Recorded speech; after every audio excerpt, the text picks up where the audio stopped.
இந்த மனசுல கூடிய எண்ணங்கள் தான் எல்லா கையிலும் இருக்குது. ஆரம்ப காலங்கள் இருந்த மாதிரி நம்ம இருக்கிற மாதிரி பார்த்தா மனசு சுருங்கிட்டு இருக்கு, விரிவாக்கம் ஏற்படணும். என் தேவைக்கு செலவு பண்றதும் சரி, என் தேவைக்கு போய் மீதமான கொடுக்குறதும் சரி. ஆனா இப்ப நம்ம மனசை மற்றவங்க கொடுக்கறதுல நம்ம சோர்ந்து போயிடுறோம். சோர்வடையக்கூடாது. எவ்வளவு நாளைக்கு தான் கொடுத்துட்டு இருக்குது என்ன நமக்கு வருது. அப்ப நம்ம கொடுக்கணும்னு நினைச்சிருப்போம் காரணமா தான் இறைவன் கொடுக்கும்போது அந்த என்ன வரக்கூடாது. கொடுக்கறது நம்ம வச்சிருக்கானேன்ற அளவுக்கு நிலை உயரணும். இறைவனை வாழுங்காலம் கொடுத்துட்டே இருக்க நம்ம விரும்புறோம். ஆனா சோர்ந்துடுறோம். அப்புறம் கவலைப்பட ஆரம்பிச்சிடுவோம். நம்ம இவ்வளவு செலவு பண்ணிட்டோம்னு கால்குலேஷன் கணக்கு போடுறோம்.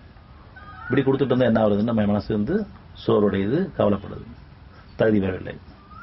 இனி வந்தா நம்ம கொடுக்க வேண்டாம், நம்மளே வச்சுக்கலாம் நினைக்கிறோம். சூழ்நிலை அமைஞ்சா கூட மனசுல சுருங்கிடுது. நம்ம போய் கொடுக்கலனா கூட ஒரு சூழ்நிலை உருவானா கூட மனசு ரொம்ப சுருங்குது. உமக்காக இதயத்தை இறைவன் விரிவாக்கவில்லையா? விரிவாக்கிறதுக்கு சூழ்நிலை உருவாக்குறான். நியாயமான தேவையா இருக்கும், சில நேரங்களில் செலவாயிருது. உணவு தேவைகளுக்கும் சரி, உடை தேவைகளுக்கும் சரி, நம்ம குடும்ப தேவைகளுக்கு சில செலவாகுது. அது நம்ம போற பக்கம் கொஞ்சம் செலவாயிருது. நியாயமான தேவைகள் தான். நம்ம நினைச்சதுக்கு மேல கொஞ்சம் செலவாயிடுச்சுன்னு சொன்னா மனசு சுருங்கிறது, கவலைப்படுது, புலம்பிட்டு இருக்கோம். செலவாயிடுச்சு.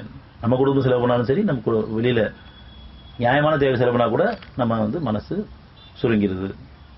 ஒண்ணு பெருமைக்காக பேசுறேன், அதாவது கவலையில் இருக்கேன், புலம்பிட்டு இருக்கேன், ஏதாவது செலவாச்சு. மற்றொன்று தகுதி வரல. ஆனா தீமையான செலவு பண்ணிட்டு அதை பத்தி தயங்குறதே கிடையாது.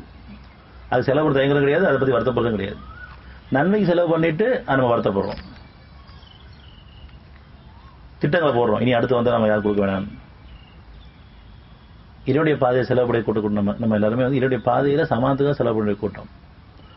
ஆனா நம்மளுடைய மனசு எல்லாருக்கும் கொடுக்க நினைக்கும் போது சில பேர் என்ன நினைக்கிறோம்னு சொன்னா, நம்ம கொடுக்கணும்னா நமக்கு வரணும்னு நினைக்கிற மாதிரி பார்க்கிறோம். நம்மனா என்ன முடியும்னு நினைக்கிறது கிடையாது. என்ன மாறணும்? ஒவ்வொருத்தரும் தனக்கு இறைவன் கொடுத்தது செலவு பண்ற எண்ணம் நமக்கு வரணும். கொடுக்க சொல்லியிருக்கா, கொடுக்க மாட்டேங்கிறாங்களேன்ற அந்த ஆதங்கம் நமக்கு இருக்கு. மற்றவங்க எதிர்பார்க்க ஆரம்பிக்கிறோம். நம்ம அறியாமையே அவன் கொடுக்க சொல்றது எல்லாத்துக்கும் பொதுவாக தான். கஷ்டம் ஏன் தொடர்ந்துட்டே இருக்கு அப்படின்னு சொன்னா, நம்ம மனசுல நம்ம அறியாமலோ அறிஞ்சோ மற்றவங்ககிட்ட எதிர்பார்த்து அதுல ஏமாற்றம் அடைஞ்சு பயமே ஏற்பட்டு இருக்கோம். ஏன்னு சொல்ற என்னையும் அழைக்க வேண்டும், இதுதான் எப்படி உங்க தேவைகளுக்கும் பாதுகாப்பு என் பக்கம் திரும்புது. நான் கொடுத்துறது செலவு பண்ண விரும்புது.